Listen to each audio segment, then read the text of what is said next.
បាទជំរាបសួរបាទពុកម៉ែបងប្អូនយាយតាអ៊ំពូមីងជីដូនជីតាកងអាម៉ាយតកាទាំង7សន្តានហើយបងប្អូនដល់រដូវកាលជ្រក់ផ្កាថ្ងាន់ទៀតហើយបងប្អូនអូយនិយាយថាច្រប់ជាមួយនឹងត្រីអាំងចេះនិយាយពីថាអើយជាតិ double ជាតិណាស់បងប្អូនជាតិនេះជាតិគេថាជាតិមិនដែលខ្លុយបាទហើយជ្រក់ផ្កាថ្ងាន់អត់ច្រើនទេបន្តិចទេថ្ងៃនេះបានតែមួយចានទេបងប្អូននិយាយពីថាចូលចិត្តឆ្ងាញ់ជាមួយនឹងត្រីអាំងមិនអាចត្រីអាំងក៏ឆ្ងាញ់ដែរចូលចិត្តណាស់ជាមួយនឹងបាយបងប្អូនដាក់ម្ទេសហិលដាក់ទេសក្រហមអញ្ចឹងមកនិយាយពីថាអូបាទឥឡូវរៀបចំជ្រក់ឲ្យបងប្អូនជ្រក់ផ្កាថ្ងាន់ហើយខ្ញុំជ្រក់តិចតួចខ្ជិលដាំទឹកបងប្អូនតាមកំប៉ុងទូចមួយដែរនេះអញ្ចឹងដាក់ចឹងមកបងប្អូនម្ទេសពី3គ្រាប់ពីក្រោមចឹងមកដាក់ជ្រក់យើងចូលចឹងមកហើយរួចយើងសកត់ឲ្យវាណែនបន្តិចមកបងប្អូននិយាយពីថាមុខមហូបមួយមុខនេះជ្រក់ផ្កាថ្ងាន់បានក្មេងៗជំនាន់ក្រោយក្របផ្លោងក៏អត់ចេះហូបដែរបើថាចាស់ពីមុននឹងគាត់ចេះហូបបាទ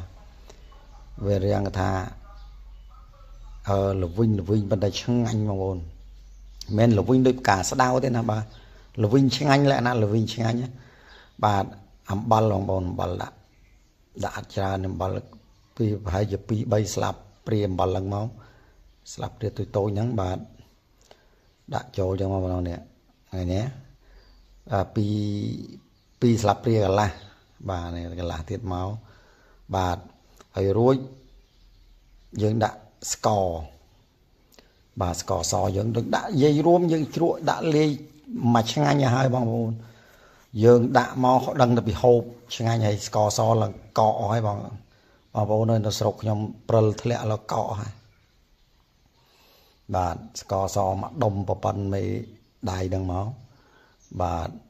ហើយនេះប៊ីចេង1ស្លាបព្រាអញ្ចឹងមកហើយនឹងអីគេអាម្សៅស៊ុបខ្នុរគេនេះអំបិលស៊ុបខ្នុរនេះ1កូនស្លាបព្រានឹងទៀតមកនិយាយពីថាយោមិនបាច់ចាំថែមថយបងប្អូនគាត់ថាជ្រក់យើងជូរដាក់ផ្កាប់ចូលចានផ្លុកហើយខ្ញុំដាក់ជ្រក់ជាមួយនឹងទឹកសុទ្ធទេបងប្អូនតែនេះផ្កាថ្ងាន់ខ្ញុំត្រាំរួចហើយណាបងប្អូនគេច្រឡំថាបងប្អូនមើលវីដេអូខ្ញុំអត់ដឹងថាត្រាំចោលមួយយប់បងប្អូនត្រាំជាមួយនឹងទឹកអំបិលណា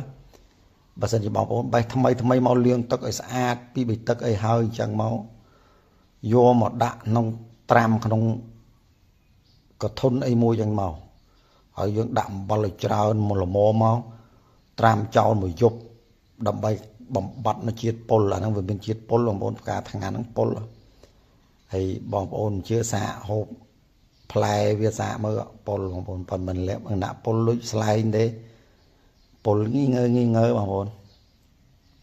ហើយបើយើងធ្វើត្រូវស្តង់ដារដូចខ្ញុំយ៉ាបងប្អូនឥឡូវរួចហើយបងប្អូនគ្របតុបាទគ្របតុស្អែកឡើងមួយយប់បើបាន2យប់ជូរឆ្ងាញ់បាទ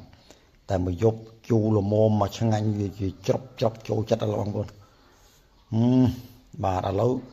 ជូរបងប្អូនក្លាប់ដាក់ចានអញ្ចឹងមកនេះផ្លឹបតំណងចុយក៏រួយហើយទឹកមើលទឹកជ្រក់គេផ្កាថ្ងាន់គេបងប្អូនលឹងក្រហមដូចដាំទឹកស្ករអញ្ចឹងបាទហើយមើលតំណងចុយហើយបាទដាក់អញ្ចឹងមកខ្ញុំអត់មានដាក់ថែមថយប៊ីចេងស្ករអំបិលនេះភ្លក់សាកមើលបងប្អូននិយាយពីទៅពៀទៅក្រឹបស្រួយខ្ញោកពេញប្រអប់មកតែម្ដងពិសាហើយយើងចង់ពិសាម្ដងទៀតនៅពេលក្រោយបាទ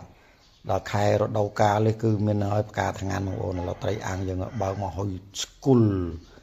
អូជាមួយនឹងត្រីអាំងចក្រានហ្គាសចេះ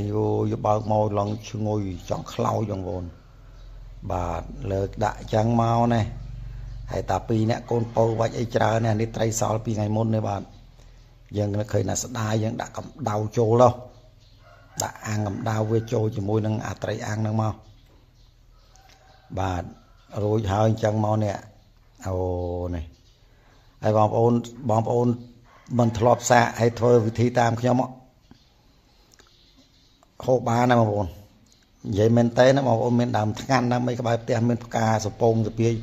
bay vô mà chú ai thơ tam khi mà bỏ sân chỉ hộp mà cắt khi mà mà chê ra khi mà vậy men bạn nè mò chừng anh mà chú mà hộp sọc không ai dân mình đây chừng anh dân chú ca thằng ăn đây bằng buồn chừng anh hay miên chiết bạn ấy nhà chun mà ôn đây mình đây bàn hộp mơ phong mà ôn mơ video năng hay chui lại chui xe mà nè môi phong bạn ấy video trong gọi men ấy vinh ngay chỉ dùng vài 4-5 phây là ti đấy bạn miền tại phần đây có số mà con ninh chùm riếp lia